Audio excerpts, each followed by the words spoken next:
When Senator Ethan Carter's daughters, Jasmine and Chloe, are rejected from an elite school due to their race, a powerful battle for justice begins. Breaking Barriers follows the Carters as they take on systemic racism, exposing secrets that will shake Brookwood Academy to its core. But just how far will they go to fight for equality, and what will it cost them? Curious to find out what happens next? Subscribe to our channel and comment below with your thoughts on standing up for what's right. Don't forget to hit the notification bell so you never miss an update. It was an early autumn morning, crisp and filled with possibility, as the Carter family drove up the tree-lined road toward Brookwood Academy. The prestigious private school, known for its centuries-old tradition of academic excellence and exclusivity, sat atop a hill, its impressive stone buildings looming like a fortress of knowledge. The wrought iron gates stood tall, signaling that not just anyone could enter this place. Senator Ethan Carter sat in the driver's seat, his eyes focused on the road ahead, though his mind was swirling with thoughts of what was to come. A tall, dignified African-American man in his mid-40s, Ethan had long been accustomed to fighting battles in the political arena. But this getting his daughters accepted into a school that had only begrudgingly allowed students of color in recent years felt like a more personal fight. Beside him sat his wife, Vanessa, her calm composure masking the tension she felt. An accomplished lawyer with her own firm, Vanessa was no stranger to adversity. But today was different. Today was about their daughters, Jasmine and Chloe, who sat in the back, eyes wide with a mixture of excitement and nerves. Jasmine, the older of the two at 16, was thoughtful and ambitious, always striving to be the best at everything she did. Her dark curls framed her face, and her eyes sparkled with determination, though the unfamiliar environment had made her unusually quiet.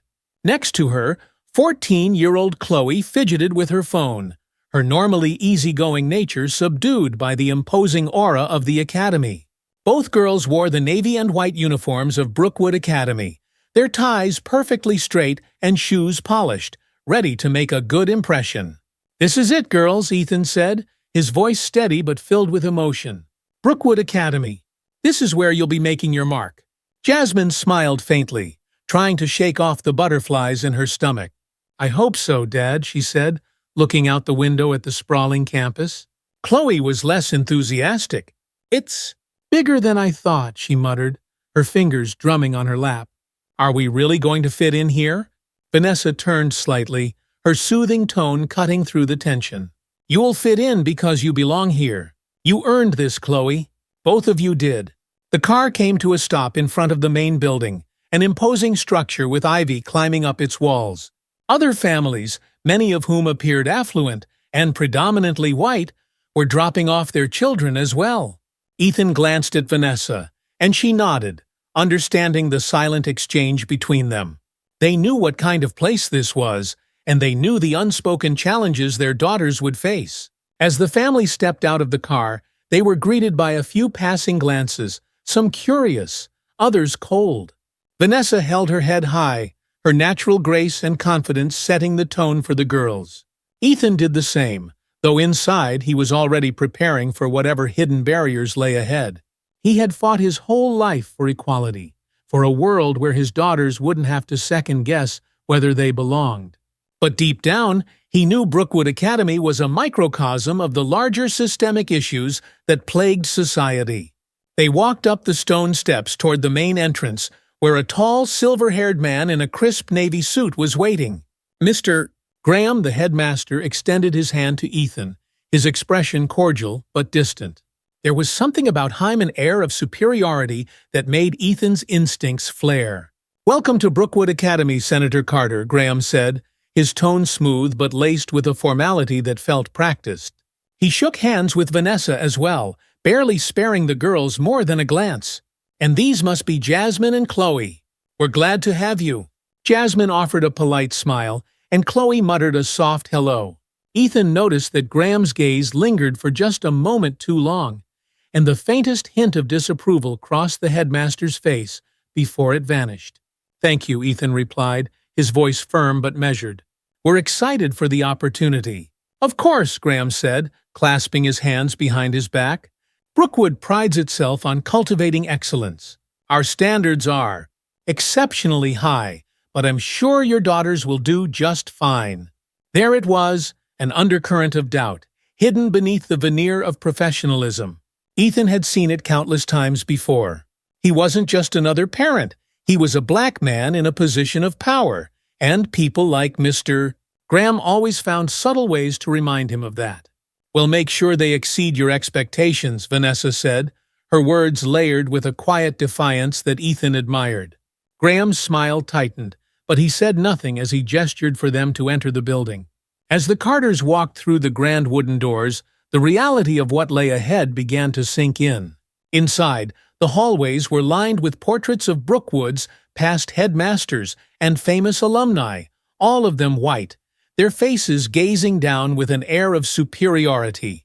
The atmosphere was thick with history, but it was a history that had long excluded people like the Carters. The first few days at Brookwood Academy were a whirlwind for Jasmine and Chloe. The campus was beautiful, the classes challenging, and the teachers at least outwardly polite.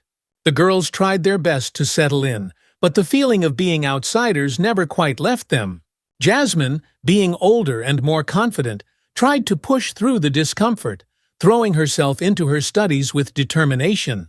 Chloe, however, struggled to find her place, her easy smile and carefree nature dampened by the cold reception they received from some of their peers. Whispers followed them in the hallways. It wasn't always overt, but it was there, the lingering stares, the subtle avoidance during group projects, the occasional sneer from certain students who came from families that had been part of Brookwood for generations. The weight of it all began to take its toll on Chloe, and even Jasmine, who prided herself on being strong, found it harder to keep her head up. A week into the semester, the Carter family received a letter from the school administration. It was addressed to Ethan and Vanessa, formally signed by Mr. Graham. Vanessa opened it while sitting at the kitchen table, her brow furrowing as she read the words. "Ethan," she called, her voice tense.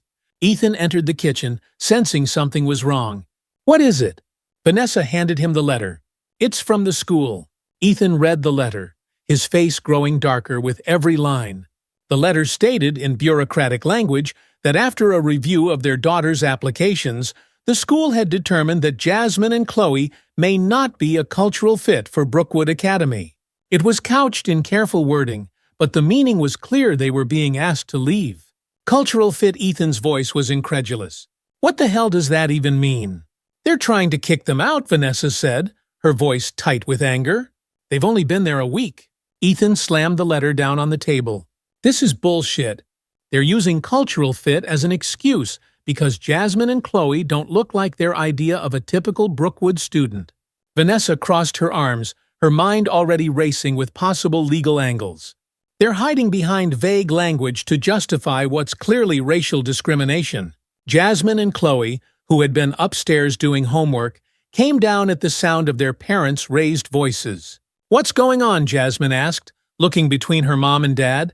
Ethan hesitated for a moment, then handed the letter to Jasmine. "The school sent this." Jasmine read the letter, her face falling as she understood the implications. "They're kicking us out." Chloe, who had been trying her hardest to fit in despite everything, looked devastated. "Why, we didn't do anything wrong." Ethan placed a hand on Chloe's shoulder. "You didn't? This isn't about anything you did. This is about them not wanting us there." Tears welled up in Chloe's eyes. I thought we were doing okay." Vanessa knelt down next to Chloe and looked her in the eye. "You are doing okay. You're both doing more than okay. This isn't about you or Jasmine, it's about them. They can't handle the idea of us being at their precious school." Jasmine's hands clenched into fists. "We're not leaving. We worked too hard for this." Ethan nodded, his expression hardening.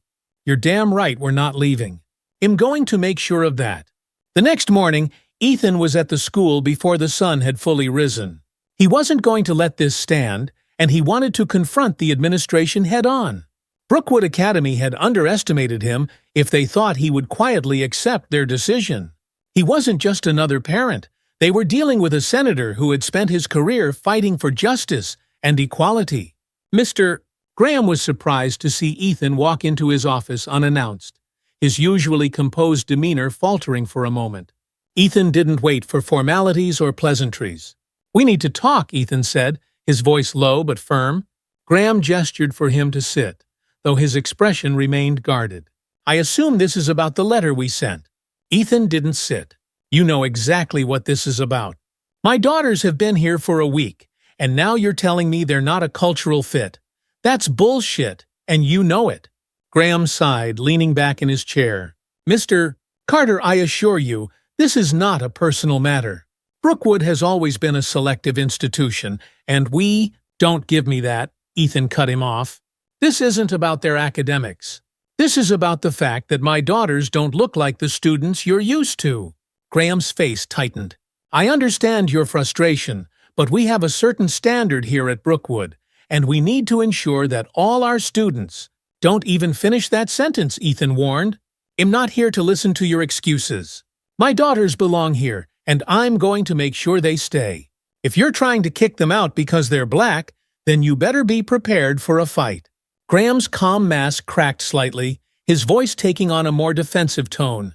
"Senator Carter, I assure you, race has nothing to do with this decision." "Then explain it," Ethan demanded, leaning over the desk.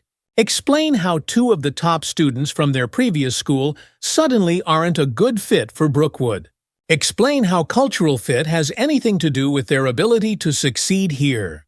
Graham shifted in his seat, uncomfortable under Ethan's intense gaze. "We consider a number of factors, including social integration and alignment with the school's values." Ethan's fists clenched at his sides. "What values are those? Exclusion, prejudice? Because that's exactly what this is." The headmaster's facade of professionalism slipped further. "Brookwood is a private institution, Mr. Carter. We have the right to select our students based on criteria we deem appropriate." Ethan's voice dropped to a dangerous calm. "You're going to regret this decision. If you think you can push my daughters out because they don't fit your narrow, bigoted idea of what a Brookwood student should be, you've got another thing coming. I've fought bigger battles than this, and I'm not going to stop until my daughters get what they deserve." Graham's face hardened, but there was a flicker of doubt in his eyes. He wasn't used to being challenged like this, especially by someone with as much power as Ethan Carter. Without waiting for a response, Ethan turned and walked out of the office, his heart pounding with a mix of anger and determination. He knew the fight was just beginning. By the next day, Ethan had already started to prepare for what was quickly becoming a full-blown legal and public relations battle. He wasn't just fighting for Jasmine and Chloe anymore. This was about something bigger. This was about dismantling the barriers that had kept people like them out of places like Brookwood Academy for generations. Vanessa was already drafting legal documents, and Ethan had reached out to a few key allies in the media who were more than willing to cover the story if things escalated. But first, he was going to give the school one last chance to make things right. He requested an official meeting with the school's board of directors. They couldn't ignore a senator's request without causing a stir. So within 24 hours, Ethan found himself sitting in a luxurious boardroom, facing the very people who held the future of his daughters' education in their hands. Mr. Graham was there, of course, flanked by the school's lawyer, Thomas Aldridge, a sharp-eyed man who had clearly been called in to protect the school's interests. Alongside them were several members of the school's board, including Dr. Harold Brown, an elderly academic who had been part of Brookwood for decades, and Emily Henderson, a younger, more progressive member who looked uncomfortable with the entire situation. The tension in the room was palpable as Ethan sat across from them, his expression cool and unreadable.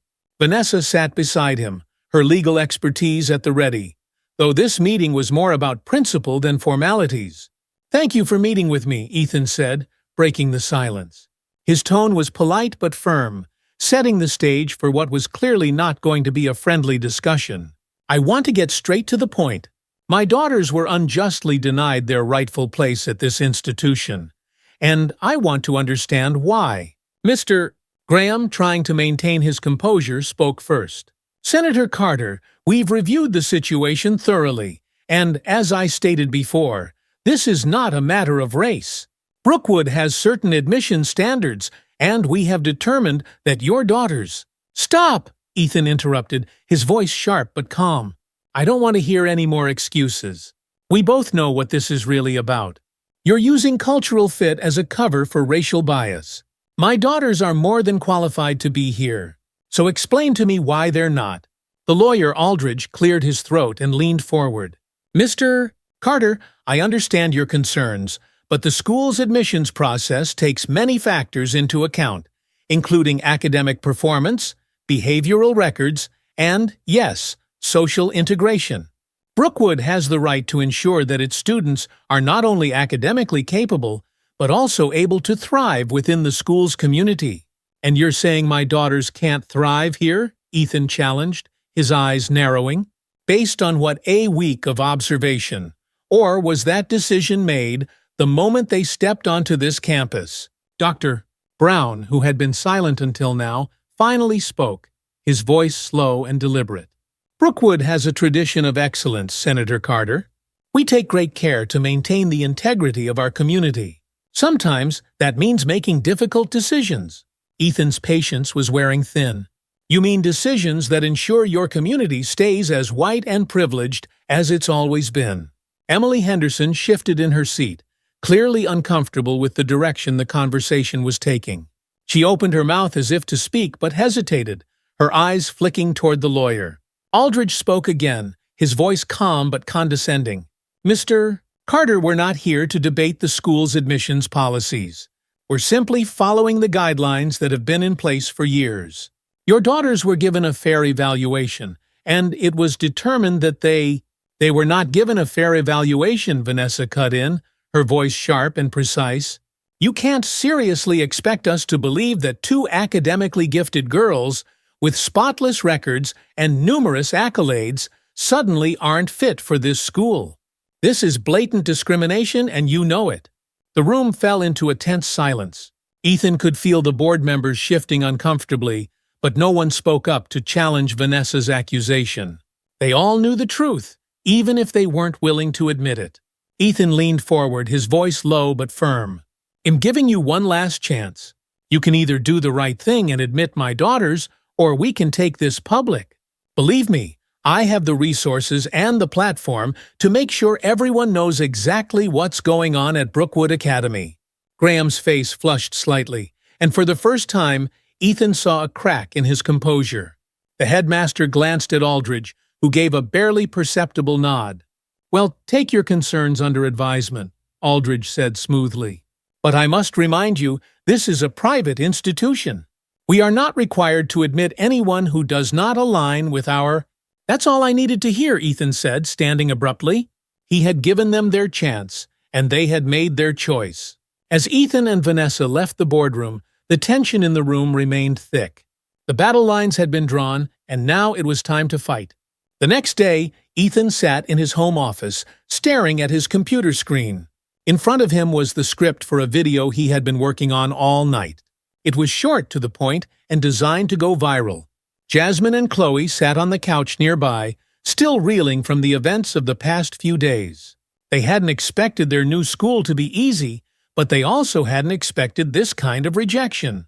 Ethan knew that if he didn't take a stand now, his daughters would carry the weight of this injustice for the rest of their lives.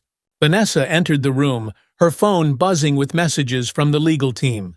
Are you sure you want to do this? She asked, her voice quiet but firm. Ethan nodded. It's the only way. Vanessa sighed, then placed a hand on his shoulder. All right. Let's make sure the world hears you. Ethan turned back to the computer, adjusted the camera angle, and hit record. He spoke directly into the lens, his voice steady and controlled. My name is Ethan Carter, and I am the father of two beautiful, talented daughters, Jasmine and Chloe. Recently, they were accepted into one of the most prestigious schools in the country, Brookwood Academy. They worked hard for this opportunity, harder than most, because they've always had to prove themselves in ways other students haven't. But after just 1 week, Brookwood decided they didn't belong. They told us my daughters weren't a cultural fit. Let me tell you what that really means. It means they don't want black students at their school. This isn't about academics or behavior. This is about prejudice, plain and simple. Ethan paused for a moment, letting the weight of his words settle. Brookwood Academy may think they can get away with this. They may think no one will notice, that this will just be another case of quiet discrimination that goes unchallenged. But they're wrong. I'm not going to stay silent, and neither should you. My daughters deserve the same opportunities as anyone else, and I'm asking for your support to make sure they get it. It's time we put an end to this kind of exclusion once and for all. Ethan ended the recording, his heart pounding. He knew what kind of response this video could provoke. There would be backlash, certainly, but there would also be support. And that's what he was counting on. Vanessa gave him a small smile. You nailed it. Ethan uploaded the video to all of his social media platforms, sharing it with his thousands of followers. Within minutes, the video started to gain traction, with comments, likes, and shares pouring in. People from across the country, especially from Black and minority communities, began voicing their outrage, flooding Brookwood Academy's social media pages with demands for accountability. By the end of the day, the video had gone viral, reaching millions of viewers. News outlets picked up the story, contacting Ethan for interviews, eager to cover the unfolding scandal. The tide was turning, and Brookwood Academy was about to be thrust into the national spotlight. The next morning, Ethan woke up to find that the situation had exploded beyond anything he had anticipated. Every major news outlet was covering the story, and his phone was ringing off the hook with requests for interviews. Social media was ablaze with people expressing their outrage over the school's treatment of Jasmine and Chloe. Hashtags like Justice for Jasmine and Chloe and End School Discrimination were trending nationwide. Outside Brookwood Academy, a group of protesters had gathered, holding signs that read, "Equal education for all and no room for racism in schools." News cameras captured the scene as parents, students, and civil rights activists demanded that the school be held accountable. Mr. Graham, who had arrogantly assumed this issue would blow over, was now under siege. He arrived at the school that morning to find reporters and protesters waiting for him at the gates. His attempt to enter the school was interrupted by questions being shouted at him from every direction. Mr. Graham, do you have a response to the accusations of racial discrimination? Is Brookwood Academy going to address the allegations from Senator Carter? Why were Jasmine and Chloe Carter denied their place at Brookwood? Graham, flustered and unprepared, mumbled something about privacy and ongoing reviews, but it was clear that he was losing control of the situation. Inside the school, the board of directors was already in crisis mode, scrambling to manage the growing scandal. Meanwhile, Ethan, Vanessa, and their daughters watched the news coverage from home, overwhelmed by the sheer magnitude of the response. Jasmine and Chloe were stunned by the outpouring of support, unable to believe that so many people were rallying behind them. "Dad," Jasmine said quietly, "I didn't think it would go this far." Ethan smiled, placing a hand on her shoulder. "That's because this isn't just about you or Chloe. This is about every student who has ever been told they don't belong because of the color of their skin. People are tired of it. They're ready for change."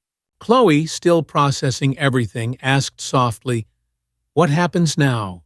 Vanessa answered, her voice filled with determination.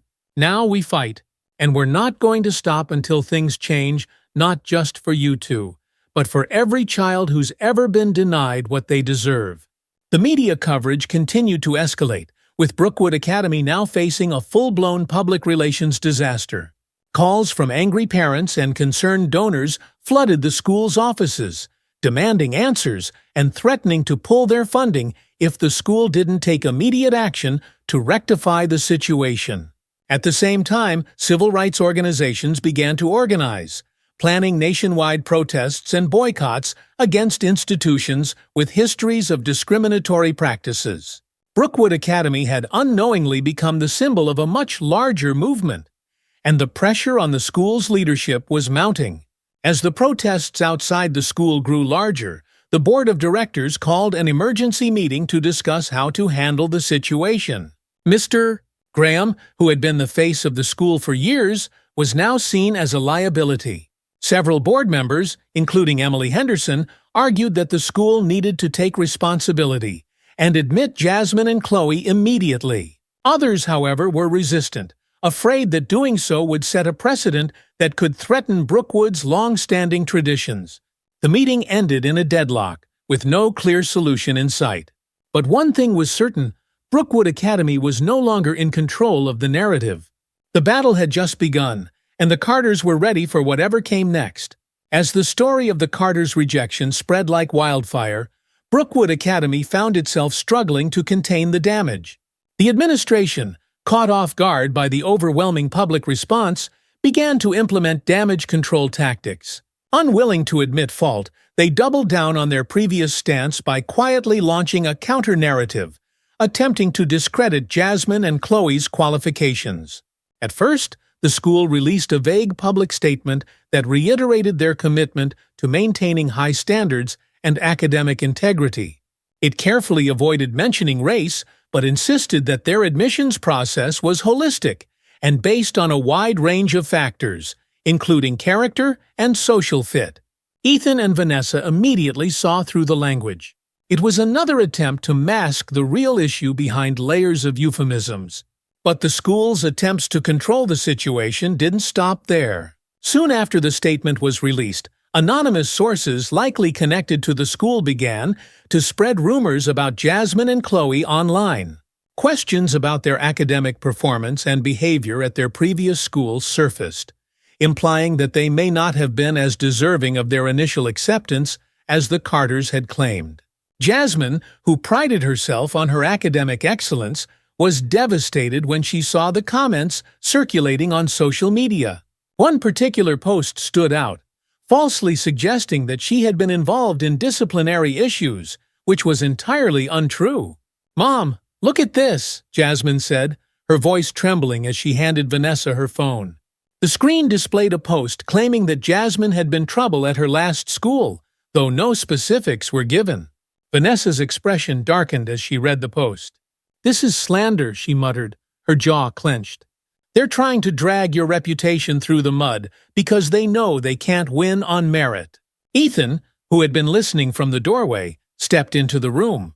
"Let them try," he said, his voice calm but full of determination. "We're not going to let them smear your names without fighting back." Chloe, sitting quietly in the corner, spoke up softly. "What if people believe them? What if everyone thinks we don't belong there?" Ethan sat down beside Chloe, his hand resting gently on her shoulder. "People will always find reasons to doubt you, especially when you're breaking barriers. But the truth will come out. You belong there, and no amount of lies can change that." Despite Ethan's reassurance, the smear campaign took an emotional toll on the family, particularly on Jasmine. She had worked so hard to prove herself academically, and now her achievements were being called into question simply because she dared to exist in a space that had been historically closed off to people like her. The stress began to affect Chloe as well, who found herself retreating more and more into her own world. She no longer had the energy to keep up her usual cheerful demeanor and started withdrawing from social interactions. Even at home, she spent hours alone in her room, scrolling through social media, reading comments from strangers who questioned her right to attend Brookwood.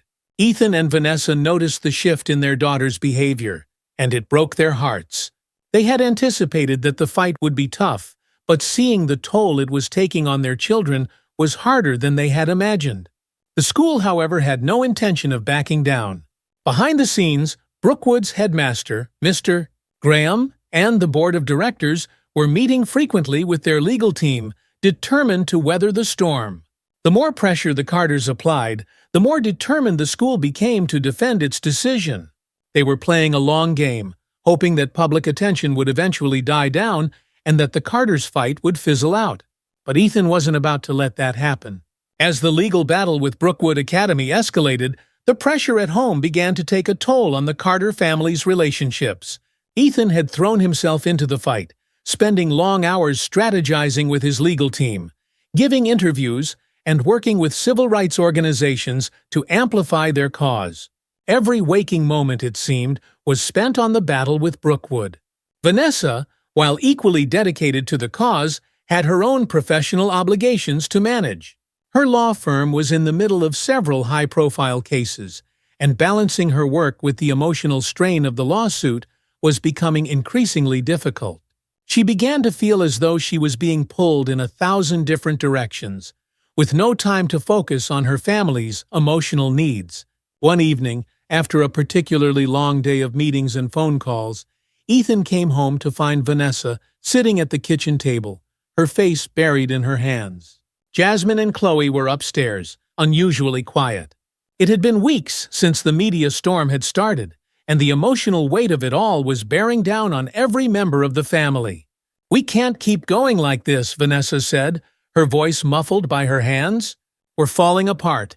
Ethan sat down across from her, rubbing his eyes wearily. "I know it's hard, but we can't stop now. If we back down, they win. This fight is bigger than us, bigger than our family." Vanessa looked up, her eyes filled with a mixture of frustration and exhaustion. "I understand that, Ethan, but I'm worried about the girls. Chloe barely talks anymore. Jasmine feels like she has to prove herself every second of the day, and I'm scared she's going to burn out. We need to take care of them too, not just fight the school." Ethan leaned back in his chair, running a hand over his face. He knew she was right. Jasmine had been pushing herself harder than ever, studying late into the night, determined to prove that she deserved her place at Brookwood. Chloe had withdrawn completely, her usual energy replaced by a quiet sadness. They had become consumed by the fight, and Ethan realized that in his pursuit of justice, he had lost sight of what mattered most, the well-being of his family. "I don't want them to suffer because of this," Ethan admitted, his voice softer now. "But if we don't push back, we'll be letting the system win. And that's not something I can live with." Vanessa sighed, her gaze softening. "I'm not saying we should give up, but we need to find a balance. The girls need us right now, and we need to be there for them." The two of them sat in silence for a moment, the weight of their situation hanging heavy in the air. They had always been a strong team, but this fight was testing them in ways they hadn't anticipated. As much as they wanted to win, they knew they couldn't afford to lose each other in the process. Ethan reached across the table and took Vanessa's hand. "We'll get through this," he said, his voice filled with quiet determination. "We'll fight, but we'll do it together." Vanessa nodded, squeezing his hand. Together. Determined to refocus on their family, Ethan and Vanessa made a conscious effort to prioritize their daughter's emotional well-being. They set aside time each evening to talk with Jasmine and Chloe, encouraging them to share their feelings and frustrations about what they were going through. Slowly, the girls began to open up, revealing just how much the situation had been affecting them. One night after dinner, Ethan gathered the family in the living room for a heart-to-heart conversation. Jasmine sat on the couch, her hands folded tightly in her lap, while Chloe curled up in an armchair, staring at the floor. "I know this has been hard on both of you," Ethan began, his voice gentle. "I see how much pressure you're under, and I'm sorry if I haven't been there for you as much as I should have." Jasmine looked up, her expression conflicted. I don't understand why we have to prove ourselves over and over again. It's like no matter what we do, it's never enough." Ethan nodded, his heart heavy. "I know, sweetheart. And it's not fair. But the truth is, people like us have always had to fight harder to be seen as equal. It's wrong, but it's the reality we live in. That's why we're fighting this to change things, not just for you, but for every kid who comes after you." Chloe, who had been silent throughout the conversation, finally spoke up, her voice barely above a whisper. "I just wish it would stop. I don't want to be in the spotlight anymore. I just want to be normal." Vanessa moved to sit beside Chloe, wrapping an arm around her shoulders. "I understand, Chloe. And I know it feels like the whole world is watching right now. But you're not alone. We're in this together, and we'll get through it." Jasmine sighed, leaning back against the couch. "I don't want to let them win. I want to stay and show them that I deserve to be there. But I don't know how much more of this I can take." Ethan's heart ached as he listened to his daughters. He had always taught them to be strong, to stand up for what was right, but he hadn't anticipated just how heavy that burden could be for them. He knew they needed more than just words of encouragement. They needed to know that they had the power to shape their own future. "I'm proud of you both," Ethan said, his voice filled with emotion. "You've already shown more strength and courage than most people ever do. But I want you to know that it's okay to feel tired. It's okay to be scared. What matters is that you don't let those feelings stop you from doing what you know is right." Vanessa nodded in agreement. "You've already done so much just by being who you are. You don't have to prove anything to anyone. You belong here, and you deserve every opportunity that's been given to you." The conversation continued late into the night, with the family finally coming together to acknowledge their fears and frustrations. For the first time in weeks, there was a sense of hope in the air, a belief that they could get through this, as long as they stayed united. As the legal and public relations battle against Brookwood Academy continued, Ethan and Vanessa were surprised to receive an email from someone within the school's own ranks, Emily Henderson, the youngest member of the board of directors. The email was brief, but it carried significant weight. "I need to speak with you about what's really going on at Brookwood. I don't agree with the way this has been handled, and I want to help." Ethan and Vanessa were intrigued, but cautious. Emily had been silent during the board meetings, and they had assumed she was complicit in the school's actions. Now it seemed she might be their inside ally. They arranged a secret meeting with Emily at a small cafe in the city, away from the prying eyes of the media. When they arrived, they found her already seated in a corner booth, nervously glancing around as if she were afraid of being recognized. "Thank you for meeting with us," Ethan said as he and Vanessa sat down. Emily smiled weakly. "I'm sorry it took me so long to reach out. I've been struggling with how to approach this." Vanessa leaned forward, her voice calm but direct. "Why are you doing this? What changed?" Emily sighed, her hands trembling slightly as she spoke. "I joined the board because I wanted to make a difference. I thought I could help modernize the school, make it more inclusive. But the culture at Brookwood is difficult to change. When this whole thing with your daughters started, I wanted to speak out, but I was pressured to stay quiet." "What kind of pressure?" Ethan asked, his voice serious. "There are some members of the board, Mr. Graham included, who are deeply committed to maintaining the tradition of Brookwood," Emily explained. "They won't say it outright, but there's an unspoken understanding that the school is meant to cater to a certain type of student, wealthy, white, from families with long histories at the school. They don't want to see that change." Vanessa's eyes narrowed.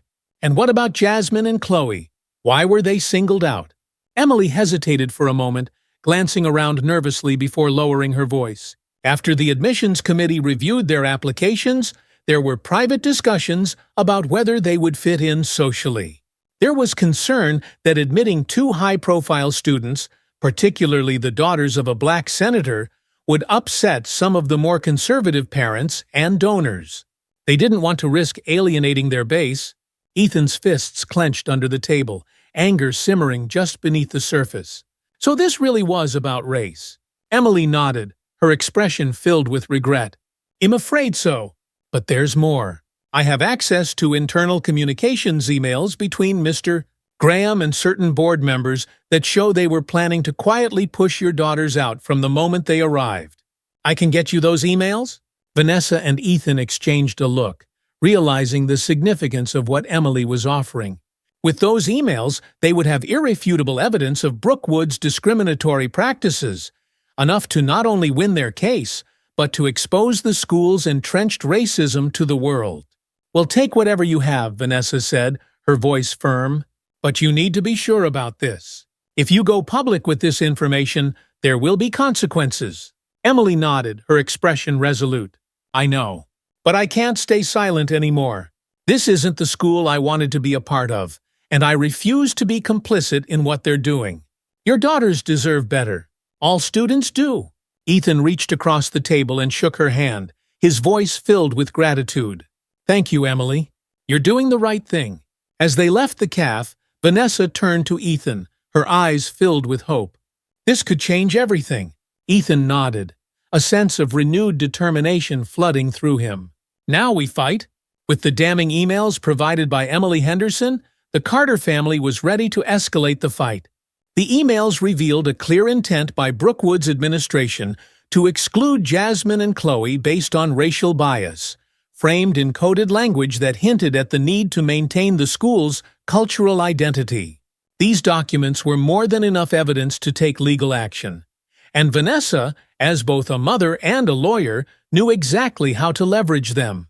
Vanessa met with her legal team, a group of civil rights attorneys who had worked on similar discrimination cases before. The case was strong, but the road ahead would still be long and grueling. Brookwood's administration wasn't going to roll over easily, and they had their own powerful legal defense to contend with. The Carters filed a lawsuit against Brookwood Academy, accusing the school of racial discrimination and unlawful denial of access to education. The lawsuit immediately caught the attention of the national media, who had been following the Carters' story closely. News outlets reported the filing with headlines like "Prestigious Private School Faces," "Racial Discrimination Lawsuit," and "Senator Carter Takes on Brookwood Academy in Groundbreaking Case." The school, in response, released another carefully worded statement denying any wrongdoing and reiterating their commitment to fair and unbiased educational practices. They framed the lawsuit as a misunderstanding and claimed that the Carters were using their influence to strong-arm the school into making exceptions. The statement only fueled the public outrage, with many accusing Brookwood of trying to hide behind legal jargon while avoiding the real issue. At home, the tension grew. The legal case consumed every aspect of the Carters' lives. Ethan was giving interviews almost daily, while Vanessa was working long hours preparing for the trial. Jasmine and Chloe, meanwhile, were still grappling with the emotional fallout of the public scrutiny. Chloe in particular found it difficult to focus on her schoolwork, and she often stayed in her room, feeling overwhelmed by the attention their family was receiving. One night, as Ethan was working late in his office, Jasmine came in and sat down across from him. She looked tired, her eyes heavy with worry. "Dad, can we talk?" she asked quietly. Ethan looked up from his papers, immediately sensing the weight of the conversation. "Of course. What's on your mind?" Jasmine hesitated for a moment, as if gathering her thoughts. "I've been thinking about everything that's happened. The lawsuit, the protests, the interviews. It's just so much. I feel like we're in the middle of this huge fight, and I don't know how to handle it all." Ethan leaned forward, his expression softening. "It's a lot to deal with, I know. You're handling it better than most people would." Jasmine shook her head. "I don't feel like I'm handling it at all. I keep thinking, what if this never ends? What if even after all of this they still don't let us back in? Or what if they let us back in, but it's not the same? What if they treat us differently?" Ethan sighed deeply. "I won't lie to you, Jasmine. There's a chance things might not go exactly the way we want. But we're not just fighting for your spot at Brookwood, we're fighting to change the way people think about who deserves to be in spaces like that. You and Chloe are paving the way for others who will come after you." Jasmine's face softened, but the worry didn't entirely leave her eyes. "I just don't want us to lose. I don't want them to win." Ethan reached across the desk and took her hand. "We won't lose. Even if they never admit you back to Brookwood, we've already won something bigger. People are talking about this. People are fighting back. That's what matters." Jasmine nodded slowly, her fingers tightening around his hand. "I know. I want it to be over." Ethan smiled sadly. "So do I. But we'll get through this. Together." As the lawsuit progressed, Brookwood Academy began to feel the mounting pressure from all sides. The public outcry continued to grow, with more protests organized outside the school. Parents of current students began to express their concerns, worried that the controversy surrounding the school would affect their children's education and the school's reputation. The school's donors, many of whom had been longtime supporters, started to distance themselves from the administration, worried about being associated with an institution embroiled in a racial discrimination lawsuit. Some of Brookwood's most influential alumni began speaking out, urging the school to take responsibility and resolve the matter. Inside the school, tensions were running high. Teachers and staff were walking on eggshells, unsure of what would happen next. Some faculty members were quietly supportive of the Carters, but many were afraid to speak out, fearing repercussions from the administration. Meanwhile, Mr. Graham, who had once appeared confident and untouchable, was starting to show signs of strain. The board of directors was divided. A growing number of board members, led by Emily Henderson, were pushing for the school to settle the lawsuit and admit Jasmine and Chloe back into the student body. Others, however, still clung to the idea of maintaining Brookwood's tradition and refused to concede any wrongdoing. At a tense board meeting, the fault lines became clear. Emily Henderson, emboldened by her decision to leak the emails to the Carters, spoke out forcefully against the administration's handling of the situation. "We are facing a crisis, and we need to take responsibility," she said, her voice steady but filled with conviction. "We cannot continue to pretend that this is a misunderstanding. This is about systemic racism, and we have a chance to make real change. But if we don't act now, we will destroy everything this school stands for." Dr. Harold Brown, a long-standing member of the board, responded coldly. "Brookwood has stood for centuries because we have maintained our values. We cannot afford to let outside pressure dictate how we run this institution. This lawsuit is an attack on everything we've built." Emily didn't back down. "What we've built is exclusionary and outdated. If we don't evolve, we will be left behind. This isn't just about Jasmine and Chloe Carter. This is about every student who has been denied a chance because of the color of their skin. We need to be better." The room fell into a tense silence. Mr. Graham sat at the head of the table, his face tight with frustration. He knew that the tide was turning against him, but he wasn't ready to give up the fight just yet. "We'll discuss this further," he said finally, his voice clipped. "But for now, we need to focus on defending the school's reputation." As the meeting ended, Emily left the room, her heart heavy. She knew that change wouldn't come easily, but she was determined to keep pushing. The future of the school and the fight for justice depended on it. As the lawsuit dragged on and the media coverage continued, the strain on the Carter family reached a breaking point. Despite their best efforts to stay united, the constant pressure was taking its toll on everyone.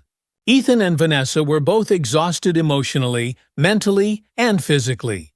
Jasmine was doing her best to stay strong, but Chloe had retreated further into herself, barely speaking at all. One evening, after a long day of meetings with lawyers and media interviews, Ethan and Vanessa sat in their living room, the weight of their exhaustion palpable in the air. The tension between them, which had been building for weeks, finally erupted. "I can't keep doing this, Ethan," Vanessa said, her voice shaking with frustration. "This fight is consuming everything. It's consuming us. I barely see the girls anymore. I barely see you." Ethan rubbed his temples, his own exhaustion evident. "What do you want me to do, Vanessa? Walk away. Let them get away with it. You know we can't do that." "I'm not saying we should walk away," Vanessa shot back, her voice rising. "But this fight is tearing our family apart. Chloe is shutting down, Jasmine is pushing herself too hard, and we're both stretched so thin we can barely keep it together. Something has to give." Ethan stood up, pacing the room, his frustration boiling over. "You think I don't see that? You think I don't know what this is doing to us? But what's the alternative? If we stop now, what does that say to Jasmine and Chloe? That we can't fight for them? That, well, let people like Graham win?" Vanessa's eyes filled with tears. "I'm scared, Ethan. I'm scared we're going to lose our family in the process of fighting for justice. I don't want that. I don't want to look back and realize we lost everything that really matters." Ethan stopped pacing, his shoulders slumping in defeat. He knew she was right. The fight for justice had become all-consuming, and in the process, he had lost sight of what was most important's family. He sat back down, his voice quieter now. "I don't want to lose us either," he said softly. "But I don't know how to do both, how to fight and still protect our family." Vanessa wiped her tears and took a deep breath. "We can't do it alone, Ethan. We need to lean on each other more. We need to take care of the girls, take care of ourselves. We'll keep fighting, but we have to find a way to do it without losing ourselves in the process." Ethan nodded, his heart heavy but resolute. "You're right. We'll find a way." That night, for the first time in weeks, Ethan and Vanessa made a conscious decision to step back from the fight, at least for a little while. They spent the evening with Jasmine and Chloe, watching movies, playing board games, and trying to create a sense of normalcy in the midst of the chaos. For a few hours, the weight of the lawsuit and the public scrutiny lifted, and the Carters were just a family again. It wasn't a perfect solution, but it was a starter reminder of what they were fighting for and why they couldn't give up. After their emotional confrontation, Ethan and Vanessa committed to finding a better balance between their fight for justice and the emotional well-being of their family. They began scheduling time each day to focus solely on Jasmine and Chloe, setting aside the demands of the lawsuit and media for those moments when they could just be a family again. Jasmine, ever the high achiever, struggled with the idea of stepping back from her intense focus on proving herself. But after a heartfelt conversation with her parents, she began to realize that her worth wasn't tied to the expectations of Brookwood or society at large. "I feel like I have to keep proving that I belong," Jasmine admitted one afternoon, sitting with Ethan and Vanessa in the backyard. "Like if I let up for even a second, people will think I don't deserve to be here." Vanessa placed a hand on her daughter's shoulder. "Jasmine, you've already proven that 1,000 times over. You don't have to carry that weight alone. The people who doubt you are wrong, not you. Don't let their narrow views dictate how you see yourself." Ethan nodded in agreement. "You belong, Jasmine, not because of what you've done, but because of who you are. You don't need to prove anything to anyone." Chloe, who had been sitting quietly next to her sister, finally spoke up. "I just wish it didn't feel like such a battle. I wish we didn't have to fight so hard just to be seen." Ethan's heart ached at his younger daughter's words. He had always known that the world was unfair, but hearing the pain in Chloe's voice made the injustice even more personal. He wrapped an arm around her shoulders, pulling her close. "I know, baby. I wish the same thing," he said softly. "But we're changing things, little by little. Every time we stand up, every time we push back, we're making it easier for the next person who comes after us." Chloe leaned into her father, feeling the warmth of his embrace. For the first time in weeks, she felt a sense of safety, knowing that her family was there for her no matter what. As the days went on, the Carters found small ways to heal. They took walks together, had family dinners, and spent time laughing and talking about things other than the lawsuit. Slowly, the tension that had been suffocating them began to lift, and they rediscovered the joy in being together as a family. But even as they healed, they knew that the fight was far from over. The lawsuit loomed large, and the media continued to follow their every move. Still, they were stronger now, more united than ever, and ready to face whatever came next. With their family back on more solid ground, the Carters refocused on the legal battle ahead. Armed with the emails from Emily Henderson and the growing public support for their case, they were ready to take the next step, bringing the evidence to light in court. Vanessa and her legal team filed the emails as part of their discovery process, making them public as they prepared for trial. The documents were explosive, revealing Brookwood Academy's discriminatory practices in black and white terms. The school's legal team had no choice but to acknowledge the gravity of the evidence, and the public's reaction was swift and furious. News outlets ran headlines like "Leaked Emails," "Show Racism at Elite Private School," and "Brookwood Academy Caught in Discrimination Scandal."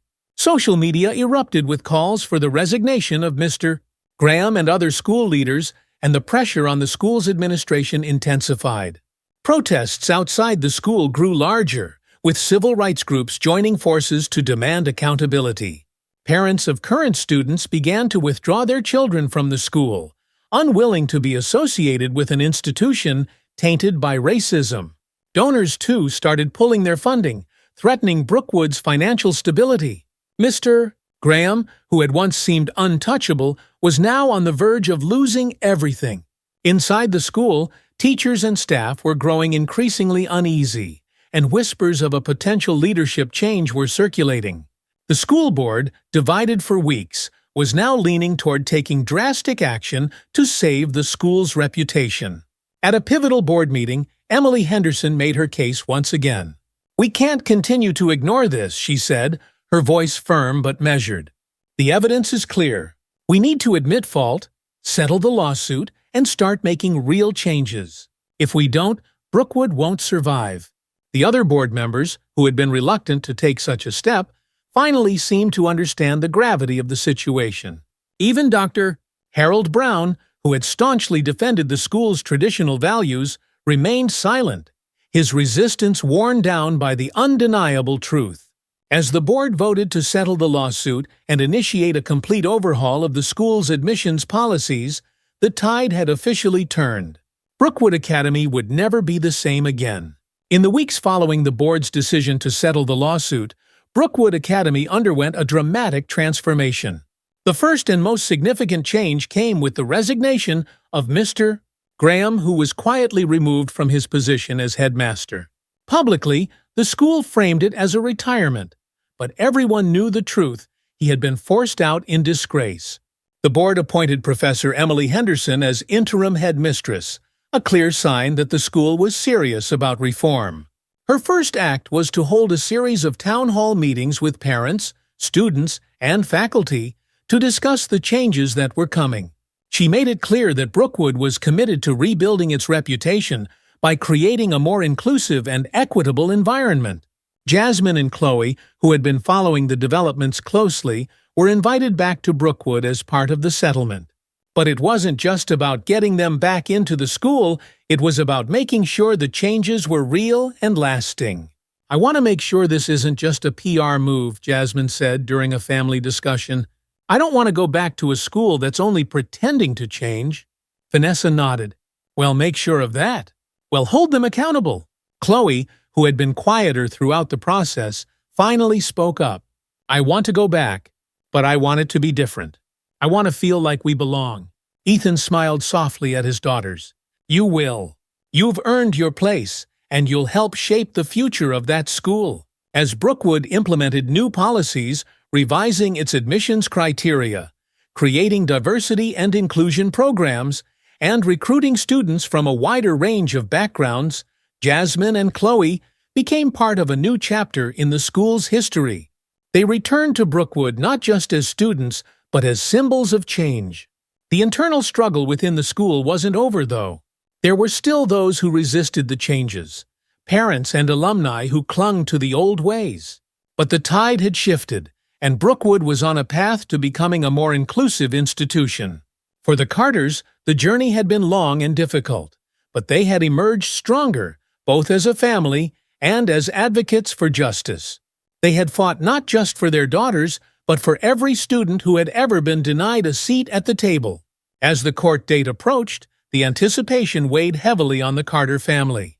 The lawsuit had garnered national attention, and the pressure was immense. The trial wasn't just about Jasmine and Chloe anymore, had become a defining moment in the fight for racial justice in education. Vanessa, who had been working tirelessly with their legal team, was ready for battle. She had rehearsed every point, every argument, and had poured herself into preparing for the trial. It wasn't just personal for her as a mother, as a lawyer. This case was her chance to set a legal precedent that would affect schools across the country. The courtroom was packed on the first day of the trial. Journalists, activists, and legal experts filled the gallery, while outside, protesters gathered, holding signs that read, "Equality for all and end racial discrimination in schools." It was clear that the outcome of this case would have far-reaching consequences. Jasmine and Chloe sat quietly beside their parents, their faces tense but determined. They had both insisted on being present, knowing that this fight was as much theirs as it was their parents'. They were nervous, but they were ready. The trial began with opening statements from both sides. Thomas Aldridge, Brookwood Academy's lead attorney, spoke first. His tone was polished and measured as he outlined the school's defense, carefully avoiding any direct mention of race. Instead, he framed the case around the school's right to maintain its standards and values, using vague language to distance the administration from any accusations of bias. "This case is not about discrimination," Aldridge said, his voice steady as he addressed the jury.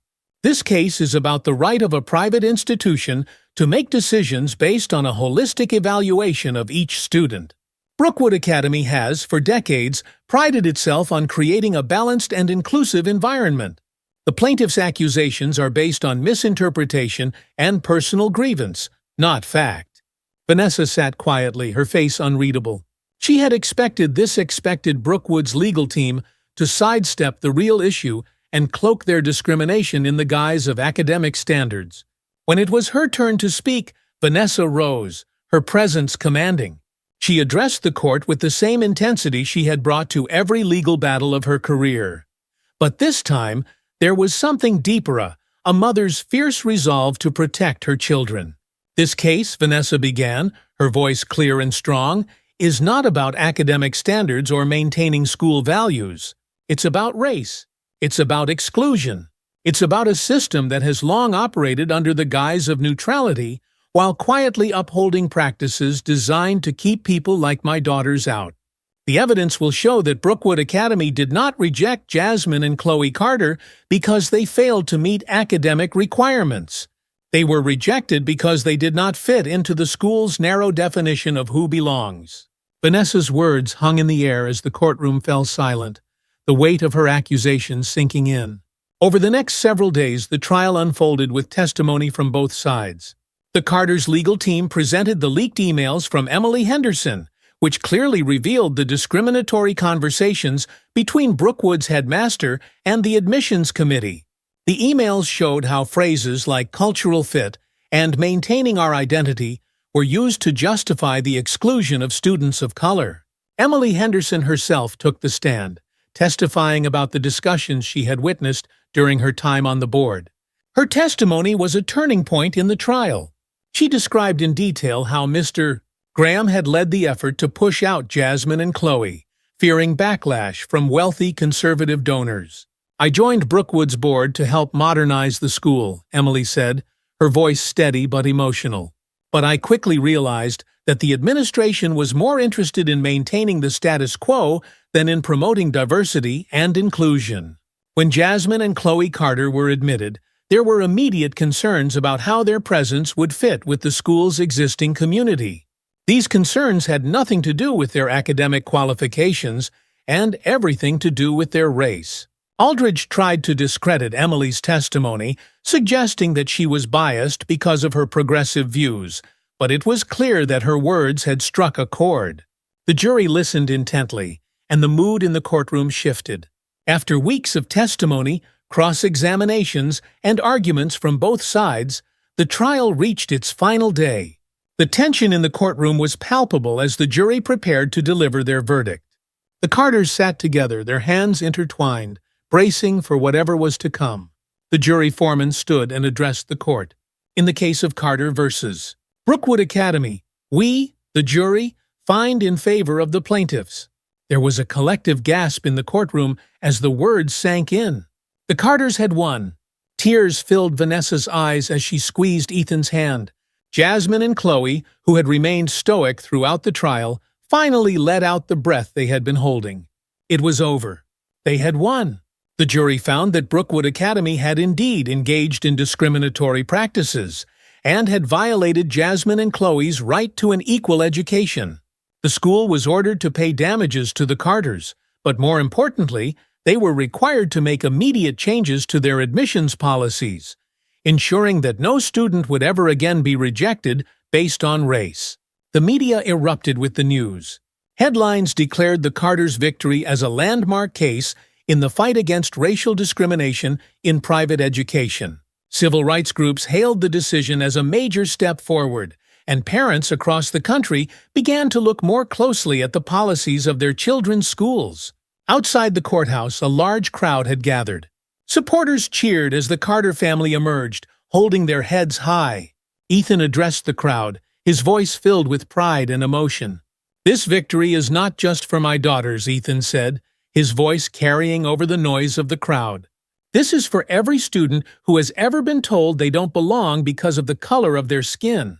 This is for every family who has had to fight just to be seen, just to be heard. We are not done fighting, but today we take a step forward. Today justice was served." The crowd roared in response, and Jasmine and Chloe smiled for the first time in what felt like forever.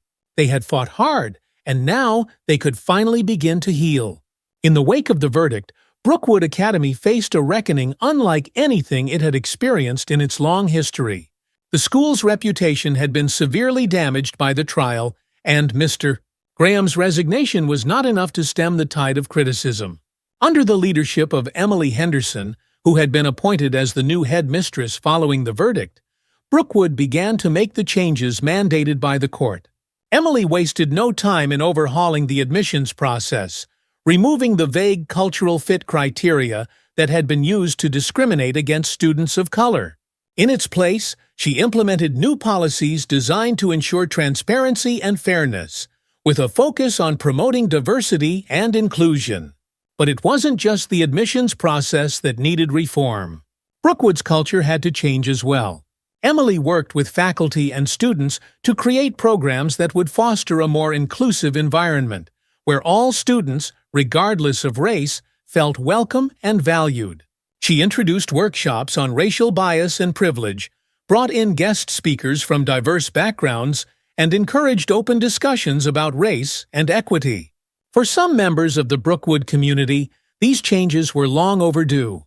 Teachers who had quietly supported the Carters throughout the trial were finally able to speak out, sharing their own experiences of witnessing discrimination at the school. Parents who had been hesitant to get involved in the controversy now voiced their support for the new direction the school was taking. But not everyone was on board. A vocal minority of parents and alumni resisted the changes, claiming that Brookwood was abandoning its traditions in favor of political correctness. Some families withdrew their children from the school, and a few of the school's wealthiest donors cut off their financial support in protest. Despite these challenges, Emily remained steadfast. She knew that real change would take time, but she was determined to lead Brookwood into a new era where every student, regardless of background, had an equal opportunity to succeed. As for Mr. Graham, his departure from Brookwood was swift and quiet. He had once been a powerful figure in the world of elite education, but the trial had tarnished his reputation beyond repair. He retired from public life, leaving behind a legacy of exclusion and prejudice that Brookwood was now working to undo. The day finally came when Jasmine and Chloe would return to Brookwood Academy. It was a day they had both anticipated and dreaded in equal measure. The school was different now. There were new faces, new policies, and a new atmosphere of openness. But it was still the same place where they had been rejected, where they had felt like outsiders. As they walked through the gates hand in hand, Jasmine and Chloe were met with curious glances from their peers. Some students smiled, offering tentative waves of welcome. Others, the ones who had always seen them as outsiders, looked away, unwilling to acknowledge the change that had come to Brookwood. But Jasmine and Chloe didn't let the stares or the whispers deter them. They walked into the building with their heads held high, knowing that they had earned their place here, not just because of their academic achievements, but because of the fight they had won. The first few weeks were challenging. Jasmine, always driven, threw herself back into her studies, determined to succeed on her own terms. Chloe, still more reserved, found solace in her art classes, where she could express the emotions she had been carrying for so long. Both girls had moments of doubt, moments where they wondered if they would ever truly feel at home at Brookwood. But slowly, as the school adjusted to its new reality, they began to find their footing. Teachers, many of whom had quietly supported the Carters throughout their ordeal, went out of their way to make sure Jasmine and Chloe felt included. Fellow students who had once been distant now reached out, inviting them to study groups and extracurricular activities. Bit by bit, the school began to feel less like a battleground and more like a place where they could thrive.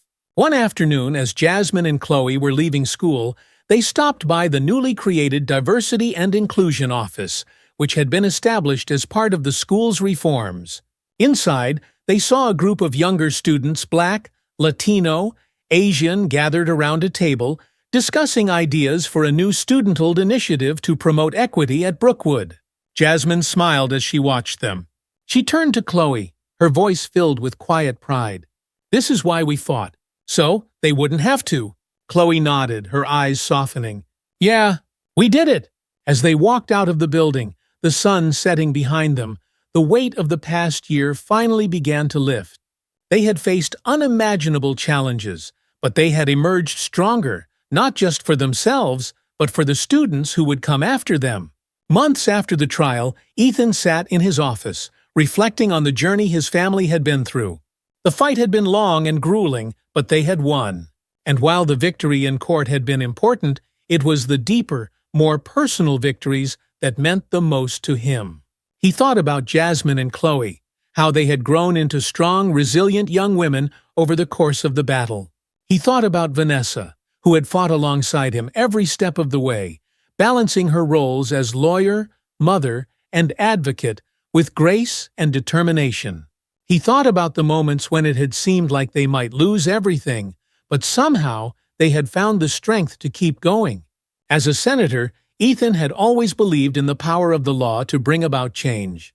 But this case had taught him something deeper, that real change comes not just from legal victories, but from the courage to stand up and say, "This is wrong, and we won't accept it."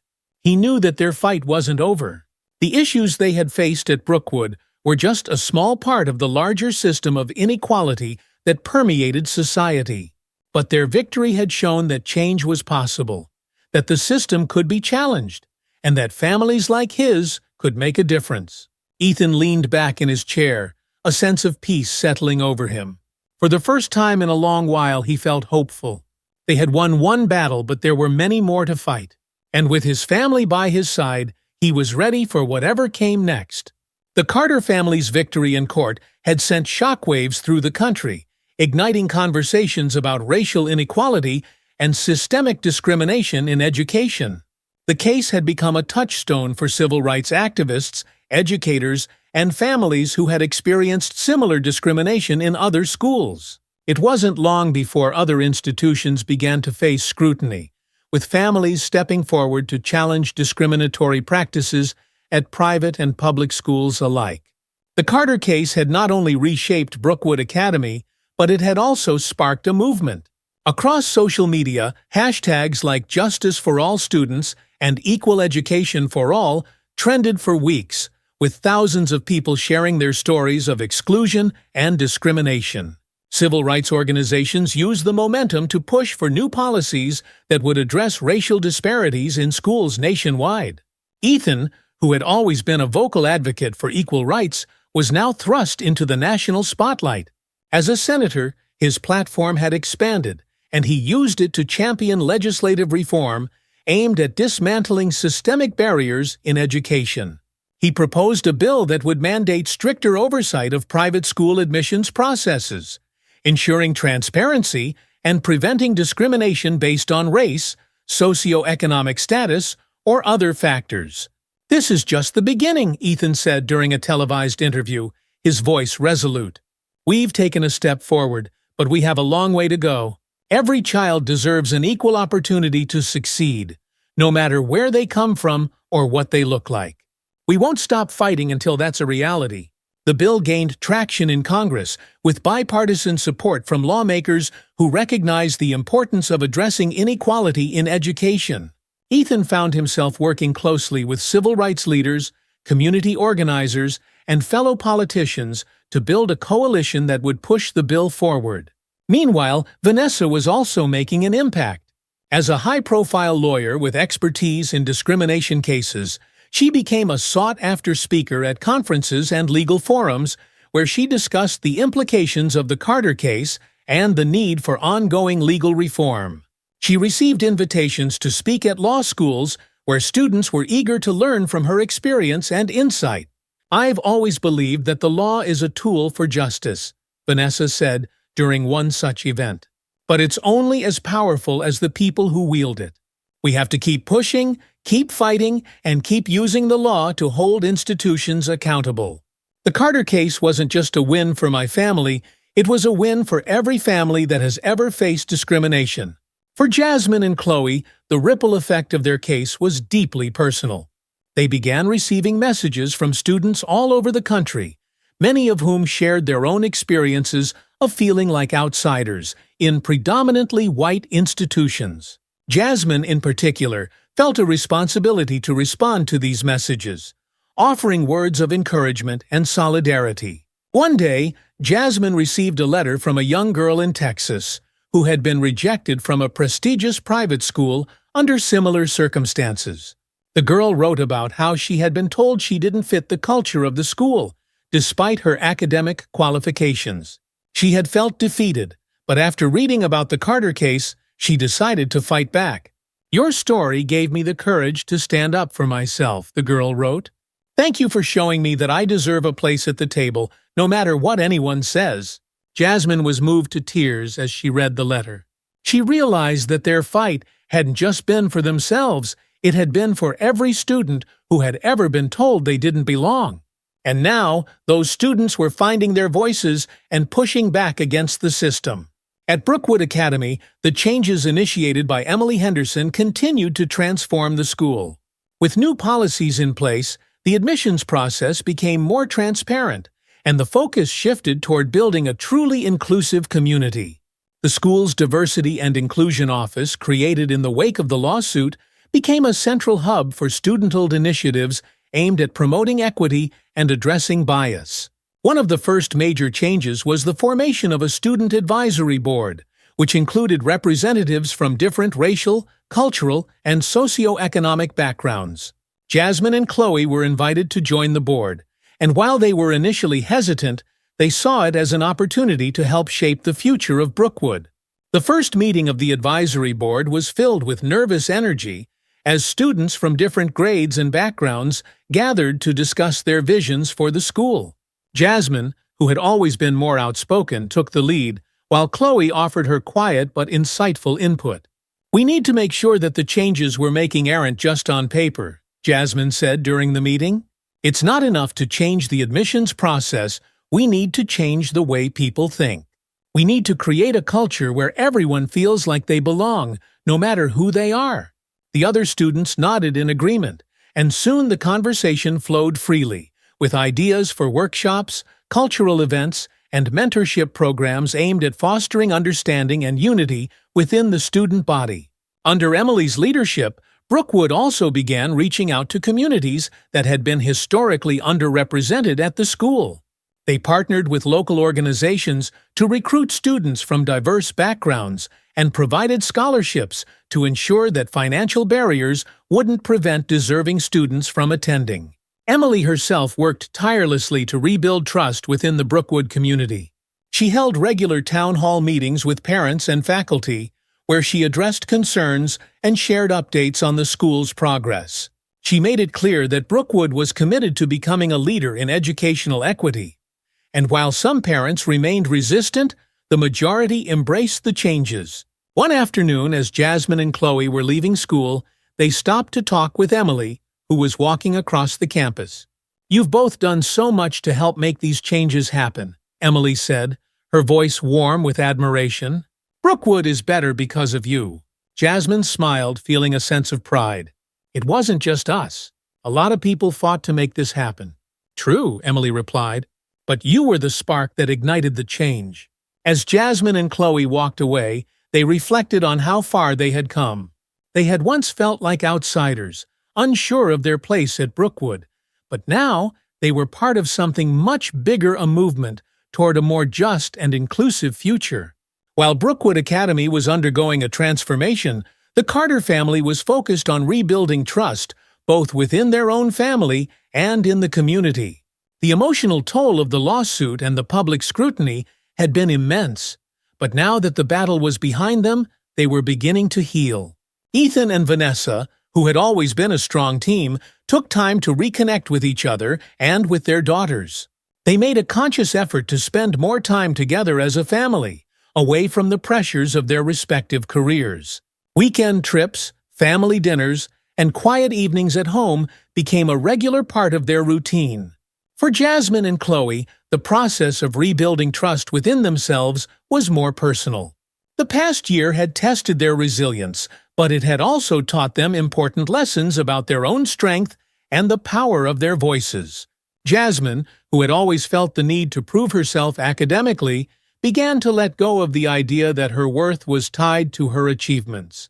She realized that her place at Brookwood wasn't something she had to justify, it was something she had earned. She also started to explore her interests outside of academics, joining the school's debate team and getting involved in student government.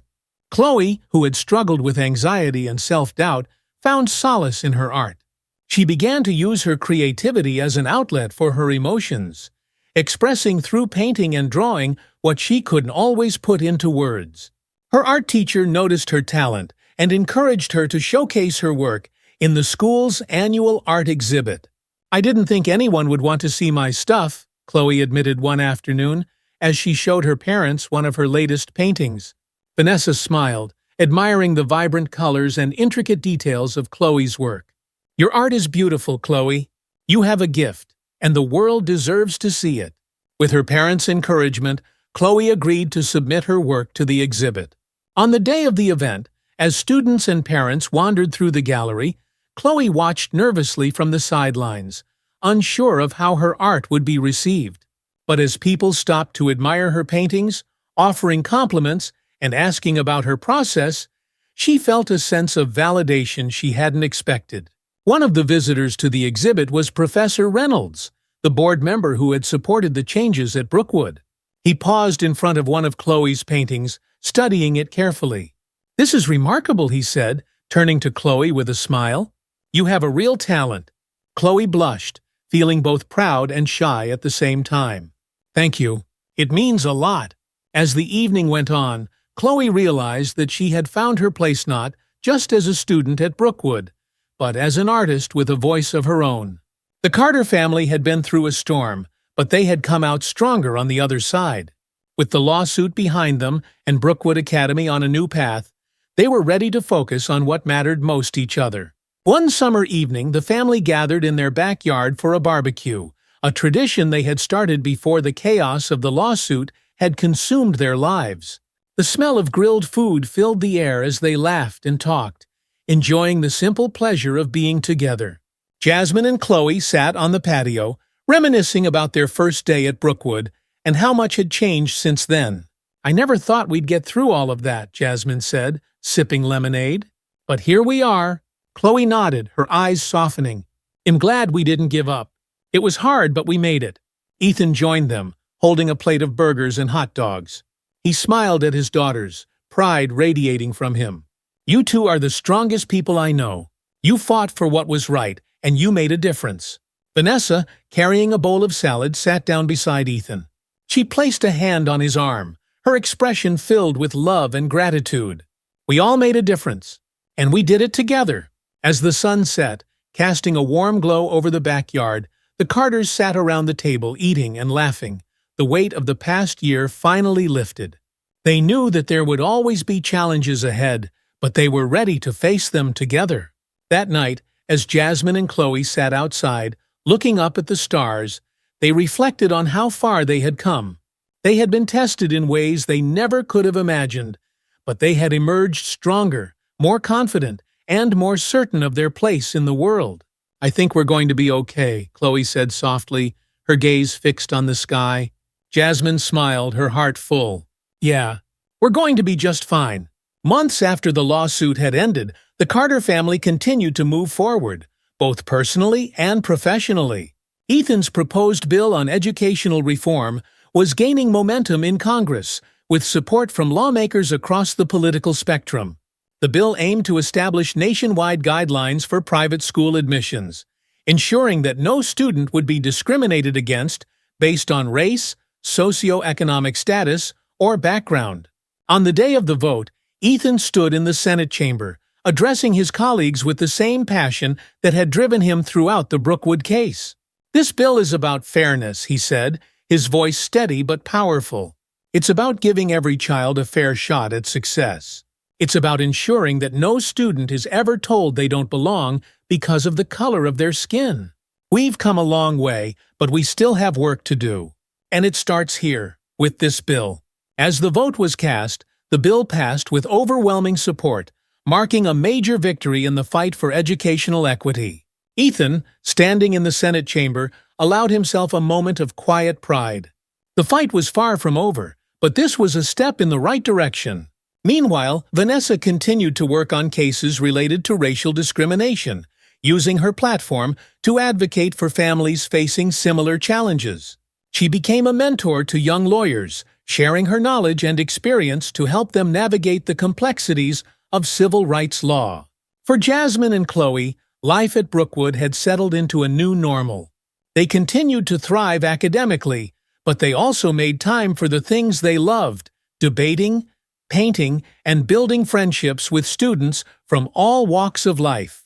One afternoon, as the sisters sat in the school library, Chloe looked up from her sketchbook and smiled at Jasmine.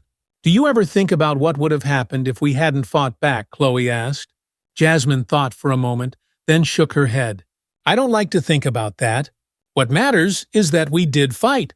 And because of that, everything changed." Chloe nodded, her eyes bright with determination. "We should be proud of that." "We are," Jasmine said, her voice filled with certainty. "We made a difference." As the sisters packed up their things and headed out of the library, they knew that their fight had been worth it. They had faced adversity and come out stronger, and they had helped pave the way for a future where every student, regardless of race or background, could walk through the doors of opportunity with their head held high. The road ahead was long, but the Carters were ready for it. Thank you so much for following the Carter family's journey to justice and equality. If you enjoyed this story and want to hear more about powerful narratives that challenge society, inspire change, and explore the human experience, make sure to subscribe to our channel. Don't forget to hit the notification bell so you never miss out on new content. Together, we can continue to share stories that matter. See you in the next one. The police are on their way, Derek. You've lost. Derek's eyes darted around, realizing for the first time that the entire street was watching him. His bravado faltered, his shoulders tensing as he took in the growing crowd of neighbors, all standing together in a show of solidarity. For a moment, it seemed like Derek might lash out, might do something reckless. But then slowly, the fight drained out of him. His fists unclenched, his shoulders slumped, and with one last look at Edith filled with hatred and resentment, he turned and stormed back to his car. The street was silent as Derek sped away, his tires screeching against the pavement. Edith's breath came in shallow gasps, her heart still racing from the confrontation. She stood there for a moment, frozen, until Bill crossed the street and stood beside her. "You okay, Edith?" he asked, his voice filled with concern. Edith nodded, though her legs still felt shaky. "I'm okay," she whispered, her voice thick with emotion. "Thanks to all of you." Bill smiled warmly, giving her a reassuring nod. "We're not going to let him hurt you, Edith. Not now, not ever." Edith's eyes filled with tears, but they weren't tears of fear, they were tears of gratitude. She had been afraid for so long, but now, standing here with her neighbors by her side, she felt a renewed sense of strength. She wasn't alone. In the days following the final confrontation with Derek, the neighborhood watch remained vigilant, but the sense of fear that had once gripped Cedar Street began to dissipate. Derek hadn't returned, and Edith had received word from the police that he was being closely monitored. They had issued a restraining order, preventing Derek from coming within a certain distance of Edith's home or the shelter where Rachel and the girls were staying. It wasn't a perfect solution, but it was enough to give Edith peace of mind for now. Rachel called regularly, checking in to see how Edith was doing and updating her on their progress. The shelter had helped her find legal representation, and she was working towards securing full custody of the girls and filing for divorce from Derek. It was a long, difficult road, but Rachel was determined to keep moving forward. "The girls are adjusting," Rachel said during one phone call, her voice sounding stronger, more confident. "They're starting to sleep better, and we're getting used to our new routine. It's still hard sometimes, but I feel like we're finally free." Edith smiled, her heart swelling with pride for Rachel. She had come so far, and though there were still challenges ahead, Edith knew that Rachel had the strength to face them. "I'm so proud of you," Edith said softly.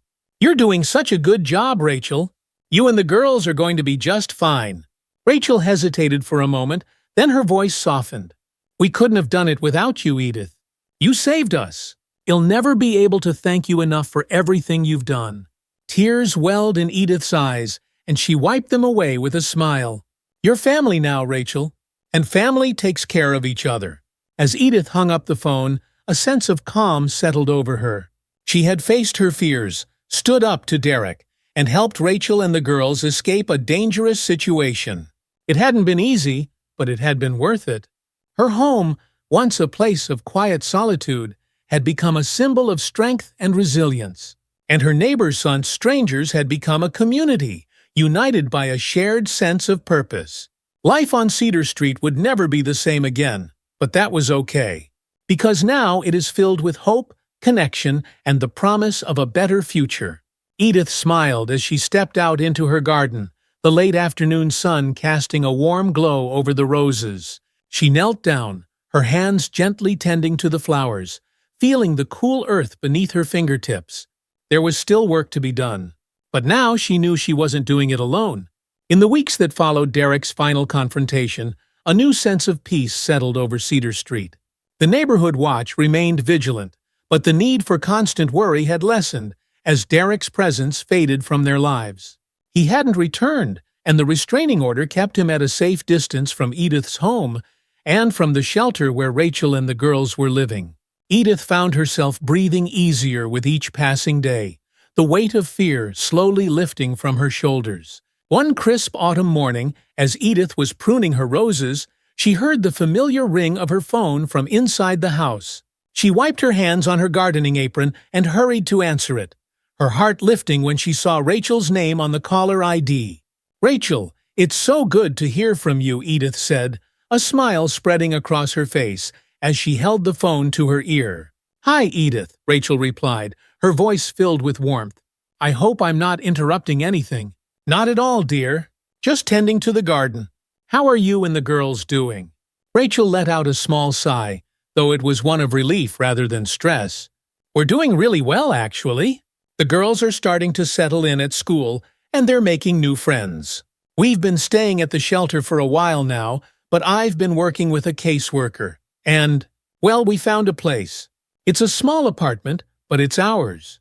Edith's heart swelled with joy at the news. "Rachel, that's wonderful. I'm so happy for you. I couldn't have done it without your help, Edith." "Really? I mean it. You were there for me when I didn't know what to do. He'll never be able to thank you enough." "You've already thanked me more than enough, Rachel," Edith said gently. "I'm just glad you and the girls are safe and moving forward." "We are," Rachel agreed, her voice steady. "We still have some hard days, but we're starting to rebuild. I'm learning how to live without looking over my shoulder all the time. The girls, they've been through so much, but I think they're going to be okay." Edith felt a tear slip down her cheek, and she wiped it away with a smile. "You're an incredible mother, Rachel. You've given them the chance to have a better life, and that's the most important thing." "Thank you," Rachel whispered, her voice filled with emotion. "I wanted to ask, would you like to come visit us when we're settled into the apartment? The girls miss you, and I'd love for you to see our new place." "I'd love that," Edith replied without hesitation. "I can't wait to see how far you've come." After they said their goodbyes, Edith stood in the quiet of her kitchen, a deep sense of pride and peace settling over her. She had been part of something important, helping Rachel and her daughters escape a dangerous situation and start a new life. Knowing that they were safe and thriving gave Edith a sense of fulfillment she hadn't felt in a long time. But Edith also knew that healing wasn't just for Rachel and the girls. She too had been deeply affected by everything that had happened. For so long, Edith had lived in a world of solitude, wrapped in the memories of her past life with Richard. But now she realized that she had the power to create new connections, to make a difference in the lives of others. Her small, quiet world had expanded in ways she never could have predicted. A few weeks later, Edith stood in front of the door to Rachel's new apartment, her heart racing with anticipation. She held a basket filled with homemade cookies and a small potted plant, a housewarming gift for Rachel and the girls. As she knocked on the door, she couldn't help but feel a sense of excitement and pride. Rachel had taken such brave steps toward building a new life for herself and her daughters, and Edith was eager to see the progress they had made. The door opened, and there stood Rachel, her face lighting up with a wide smile. "Edith, you made it." "Of course I did," Edith replied warmly, stepping inside and hugging Rachel. "I wouldn't miss this for the world." The apartment was small but cozy, filled with the warmth and light that Edith had come to associate with Rachel. The walls were adorned with colorful artwork, some drawn by Lily and Ivy, and the space felt alive with the energy of a family building something new.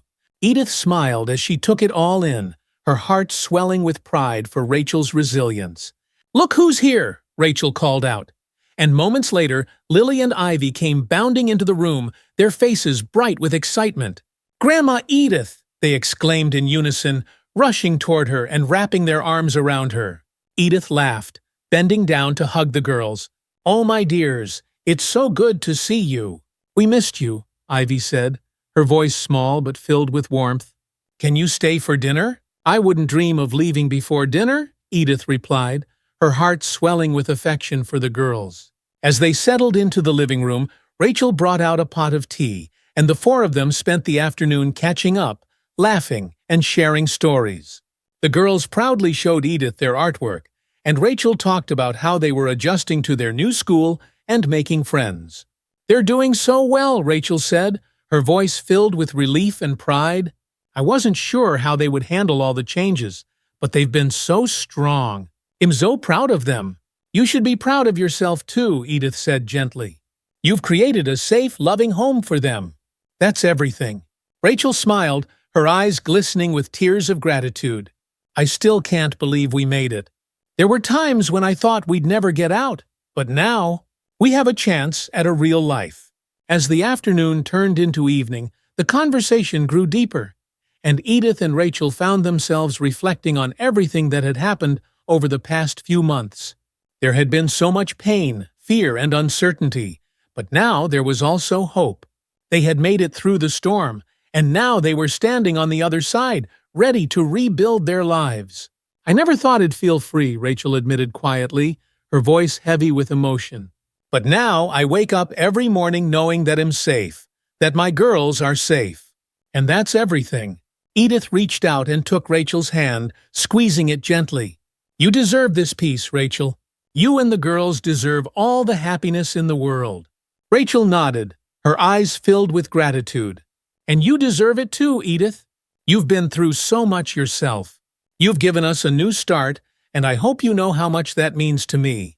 Edith smiled, her heart full. "We've given each other a new start." Later that evening, after dinner, and one last round of hugs from Lily and Ivy, Edith said her goodbyes and made her way back to her own home. As she walked down the quiet street, she felt a deep sense of contentment. Life had changed in ways she never could have predicted, but it was better, now richer, fuller, and filled with new connections. Rachel and the girls had become like family to her, and Edith knew that their bond would only grow stronger as they continued to support one another in the days ahead. As the autumn leaves began to fall and the air turned crisp, Edith found herself spending more time in her garden, reflecting on the past few months. So much had changed, not just for Rachel and the girls, but for Edith as well. Her life, once quiet and isolated, had been transformed by the relationships she had built and the strength she had discovered within herself.